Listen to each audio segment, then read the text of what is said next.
వృత్తిరీత్యా ఆమె ఓ డాక్టర్. కానీ బ్రహ్మర్షి పత్రిజీ రచించిన శ్రీకృష్ణామృతం పుస్తకం ద్వారా జ్ఞానాన్ని పొంది తన జ్ఞానం తనకు మాత్రమే పరిమితం కాకూడదని, అది భావితరాల వారికి కూడా చేరాలన్న సత్సంకల్పంతో గత 2 సంవత్సరాలుగా పిల్లలకు భగవద్గీత సారాన్ని అవగతం చేస్తున్న నిస్వార్థ సేవకురాలు ఆమె డాక్టర్ స్నేహలతారెడ్డి గారు.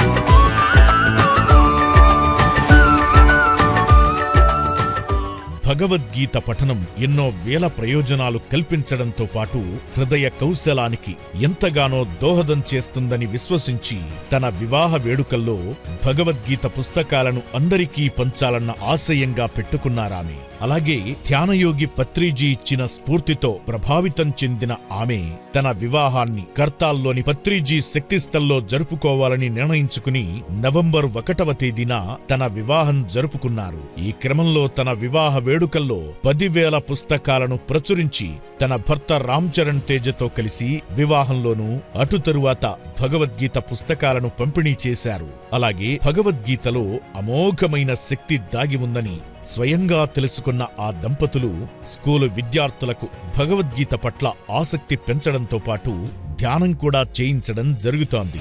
నిస్వార్థంగా భగవద్గీత జ్ఞానాన్ని చిన్నపిల్లల స్థాయి నుంచి అందరికీ అందించాలన్న ఆశయంతో కృషి చేస్తున్న శ్రీమతి స్నేహలతారెడ్డి దంపతుల సేవలు శ్లాఘనీయం.